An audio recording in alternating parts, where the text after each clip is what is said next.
मालवणमधील शिवरायांचा कोसळलेल्या पुतळ्याप्रकरणी ठाकरे गटाचे आमदार वैभव नाईक यांची चौकशी पोलीस करणार आहेत। त्यासाठी त्यांना नोटीस बजावण्यात आली आहे। त्यामुळे सिंधुदुर्गात राजकीय वातावरण आता चांगलंच तापलंय।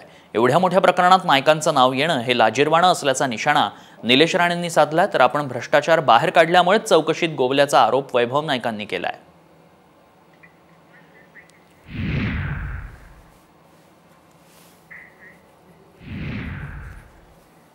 पण खरोखरच ह्या विषयामध्ये आमदार वैभव नाईक यांचं नाव येणं म्हणजे महाराजांचा पुतळा कोसळला आणि संशयाच्या कारणामुळे वैभव नाईकांना तिकडे पोलिसांनी चौकशीसाठी बोलवलं, ही खरोखरच लाज वाटण्यासारखी गोष्ट आहे। इतक्या मोठ्या विषयामध्ये तुमचं नाव येतंय आमदार म्हणून, खरोखरच हे शर्मेने मान खाली जाण्यासारखी गोष्ट आहे।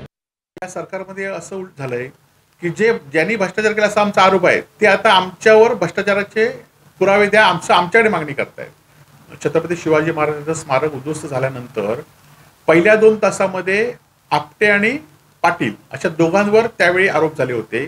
त्या 2 आरोपीनंतर कुठलाही एका आरोपीकडे पोलिसांनी चौकशी केली नाही।